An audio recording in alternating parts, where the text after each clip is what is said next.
이준석 위원님 말씀하십시오.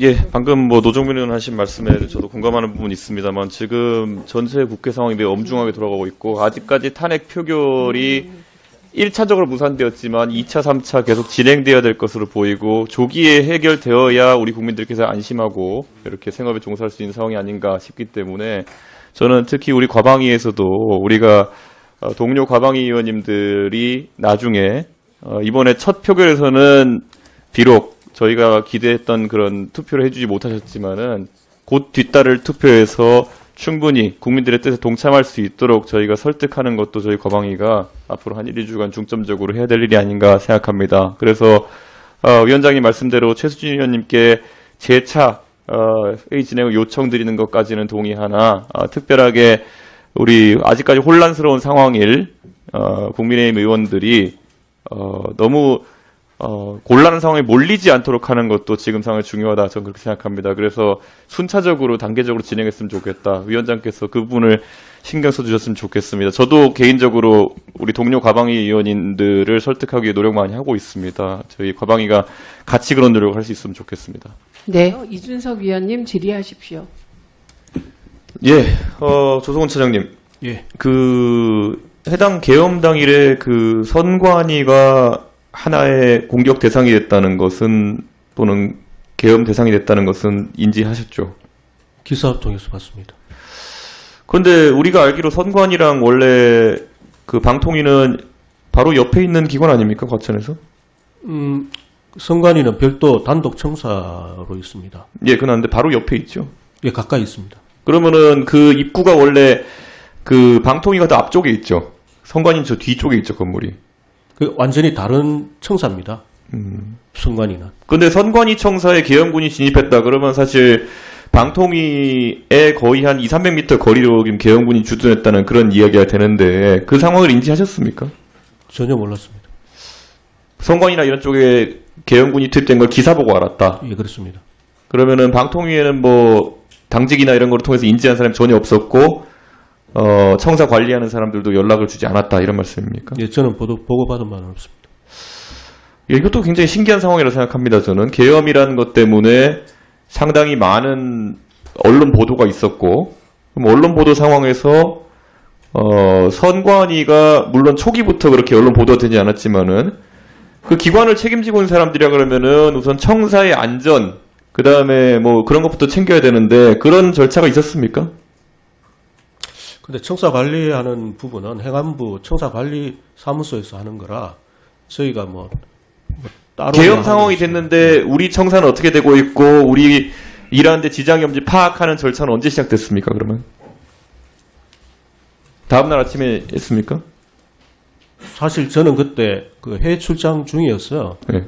제가 그냥 카톡으로 보고만 받았습니다. 부위원장님 그러면 우리 직무대행님 이거 언제 파악하셨습니까? 왜냐하면 저는 깜짝 놀랐던 것이 사실 정말 저도 그 두 청사 다 왔다 갔다 해봤지만은 바로 붙어 있잖아요. 청사 아시겠지만 입구가 완전 다르고요. 네.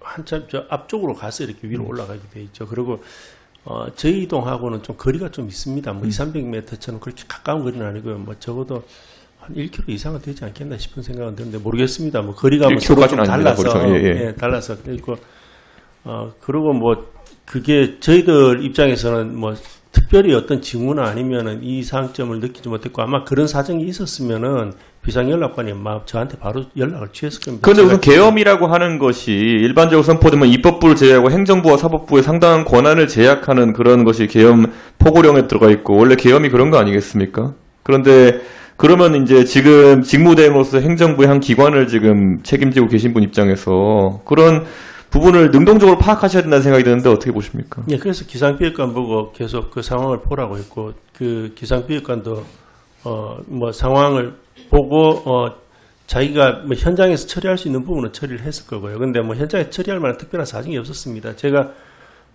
심정적으로는 제가 나갈까도 생각을 했었는데 그래서 그런 부분들도 논의는 했었는데 근데 오히려 현장에 나가 본들 결국에는 보도 이외에는 딸리 어떤 소식을 저는 왜냐하면 지금 굉장히 대통령이 좀 우리 생각보다 좀 특이한 분이라 가지고 선관위를 장악하러 나선 거지 일반적으로는 아까 말씀하신 것처럼 언론과 통신을 장악하고자 하는 기도가 계엄군에 먼저 있는 게 정상인데 저는 그런 상황 속에서 청사에 아주 근접하게 군이 접근했다 그러면은 그것은 어떤 보고가 올라오든지 간에 굉장히 비상한 상황으로 인식했어야 된다 이런 생각이 있는 거고 오늘 이 자리에서 지나간 일보다 저는 되게 국민들이 궁금해할 만한 사안이 뭐냐면은 결국에는 이런 비슷한 상황이 우리가 얼마 전까지만 해도 2차 계엄이라는 것에 대해서 국민들이 굉장히 우려가 있었고 최근에 약간 그 우려는 좀 덜해졌지만은 아직까지 실존하는 위협 중에 하나라고 봅니다. 이런 상황이 발생했을 때 직무대행께서는 만약에 어떤 이런 지시, 그러니까 그 통신과 언론을 장악하라는 지시가 내려왔을 때 어떻게 대응하시겠습니까? 국민들에게 속 시원히 말씀해 주십시오. 그 역시도 가정적인. 아니, 가정적인 게 아닙니다. 지금 이 상황에서는 답을 주셔야 되는 겁니다. 지금 군에서도 보면은 군 지휘관들이 하나하나 본인이 어떤 판단했다. 보니까 선관위에 그 투입됐던 그 병력 같은 경우에는 위에서는 가라고 지시 내리고 밑에 있는 현장 출동했던 병력 같은 경우에는 이건 안 될 것 같다 그러니까 편의점 가서 라면 먹고 와라 이렇게 해가지고 사실 좀 다른 판단을 했고 이거는 직무대행께서 만약에 통신을 차단해라 아니면은 언론에 대해 적극적인 검열 조치를 해라 이런 지시가 내려온다 가정적인 상황입니다. 그럼 어떻게 대응하시겠습니까? 이거는 꼭 공직자가 어떻게 대응할지 국민들이 알고 싶어합니다 지금. 글쎄요, 그 부분에 대해서는 제가 뭐 일방적으로 결정 내릴 부분도 아닌 것 같고요. 그리고 결정하셔야 됩니다. 이거는 지금 통신 결정을 해도 예. 간부들이랑 논의를 해서 하지 않겠습니까? 아니 간부들은 당연히 장의 눈치를 보는 것이고 통신을 장악해라. 예를 들어서 지금부터 뭐 핸드폰 통화를 뭐 새벽에는 못하게 차단해라. 뭐 이런 명령이 내려왔다. 그러면 이걸 이행하시겠습니까? 그거를? 지금 뭐 다시 답변 드리지만은 예. 가정적인 상황이라서 제가 지금 상황에서 괜히 그러한 답변을 드리는 게 예. 오히려 불필요한 오해를 만들 수도 있을 것 같아서 그렇게 답변 드리겠습니다. 뭐 예, 법률가 출신이시니까 또 민감하게 생각하시는 것 같은데 저는 지금은 기관의 장 입장에서 움직이셔야 되는 겁니다. 사실 우리 잘 알지만 원래 김태규 우리 부위원장님 원래 사실 지금 권익위 하시고 또 이제 방통위를 하시고 계시지만 원래는 이 상황에서 어떻게 보면 역할이 공수처장이 있을 수 있었던 상황이 있었습니다. 그래서 저는 이 부분에서는 추상같이 옳은 것과 그른 것을 가려주셨으면 하는 것이 국민들의 바람일 것이고요. 저는 이건 의원 개인으로서의 바람 또는 아마 국민들로서의 바람은요. 만약에 그런 이상한 명령이 내려온다. 통신이라는 건요. 지금 주식시장도 떨어지고 지금 환율도 올라오고 이러는데요. 대한민국에서 통신이 만약에 계엄에 의해서 차단되는 상황, 그래서 정보 유통이 막히는 상황, 그게 되면요, 산업이 무너지고 대한민국 국채 자체가 무너질 수 있는 겁니다. 거기에 책임감을 가지고 같이 판단해 주십시오. 만약에 그런 부당한 명령이나 부당한 상황이 발생하게 되면요, 직을 걸고 막아주십시오라는 것이 본위원의 주문입니다. 예, 더 이상 곤란하게는 해드리지 않겠지만 꼭 그런 상황이 오면 막아주십시오. 이렇게 말씀드리겠습니다. 윤석열 대통령 탄핵을 요구하는 국민의 외침이 전국 방방곡곡에서 터져나오고 있습니다. 촛불을 든 시민들은 더 이상 참을 수 없다는 분노와 정의를 향한 열망으로 거리를 가득 메우고 있습니다. 이들의 외침은 단순한 항의가 아닙니다. 이는 대한민국의 헌법과 자유민주주의를 지키기 위한 국민적 명령입니다. 한동훈 국민의힘 대표와 한독수 국무총리는 대국민 담화와 행보를 통해 스스로 헌법을 짓밟고 국민을 조롱하는 오만한 태도를 보여주고 있습니다.